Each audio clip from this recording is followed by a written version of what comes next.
نبدأ بالصلاة على رسولنا الكريم محمد صلى الله عليه وسلم، فصلوا على خير البشر.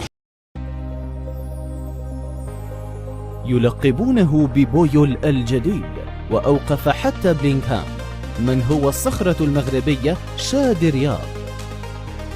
لم يعد هناك أدنى شك أن المغرب يملك سيلا من المواهب الكروية الكفيلة بجعل علمه يرفرف عاليا في السماء لسنوات طويلة قادمة، كما أنه ليس هناك أي لبس أو ارتياب على أنه يملك كافة المقومات ليكون حاضرا بقوة في كأس العالم 2030 التي ستقام على أرضه بالتشارك مع كل من إسبانيا والبرتغال.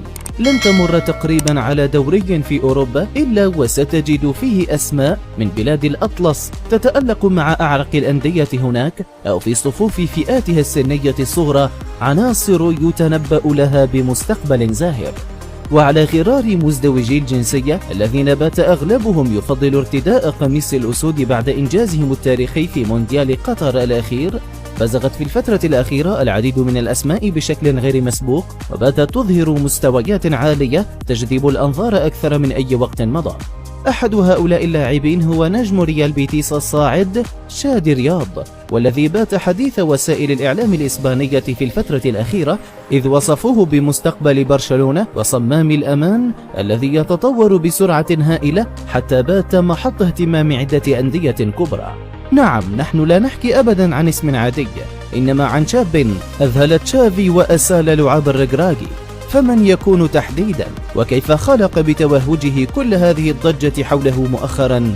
عشق ذو العشرين ربيعا الكرة منذ نعومة أظفاره، ومنذ 6 من عمره التحق بنادي أتلتيكو رافال، لكنه بعد عامين فقط عاد إلى مدينته منضما لنادي مايوركا الذي تعاقب على مختلف فئاته السنية، جاذبا أنظار برشلونة الذي حظي بخدماته وضمه سنة 2019 لفريق أقل من 18 عاما. أعير لساباديل في مقاطعة برشلونة، ثم عاد ليصعد لبارسا أتلتيك، وقد تمكن بالفعل من الظهور في الفريق الأول في منافسات كأس الملك قبل أن يلتحق الصيف الماضي بنظام الإعارة لريال بيتيس. مركز اللاعب وإمكانياته: ينشط شادي كقلب دفاع قادر على شغل المركز الأيمن والأيسر لمحور الدفاع، وهو يتمتع بطول القامة والبنية الجسمانية القوية، وأكثر ما يتميز به هو إيجاده اللعب بالقدم اليسرى والخروج بسلاسة بالكرة من الخلف، إضافة لكونه مدافعا هدافا أيضا. تغنى به تشافي ويصفونه ببويول الجديد، وصفه تشافي بالعدواني وذي البنية الجسمانية القوية، وهو ما ذكر الصحافة الإسبانية بصفات القائد السابق للفريق وقلب الأسد بويول، خاصة وأنه يستغل أيضا طول قامته في مناطق الخصم، وقد سجل عدة أهداف رأسية في لاماسيا. يتمتع كذلك بشخصية قوية داخل أرضية الميدان، فهو شجاع ويندفع بذكاء وبسالة، محفزا بالتالي كل من حوله. أسال لعاب الركراكي ومسيرة مليئة بالنجاحات مع الأسود. خطف اللاعب الشاب اهتمام مدرب الأسود وليد الركراكي، وقد نادى عليه بالفعل للالتحاق بمعسكر المنتخب الاستعدادي لمواجهة البرازيل الودية، حيث قبل الدعوة مباشرة متجاهلا إغراءات إسبانيا. صحيح أنه لم يحظى بفرصة المشاركة في ذلك اللقاء، إلا أنه انضم عقبها للمنتخب الأولمبي وبصم معه على مستويات جد مميزة، حتى أنه حصد لقب كأس إفريقيا لأقل من 23 عاما.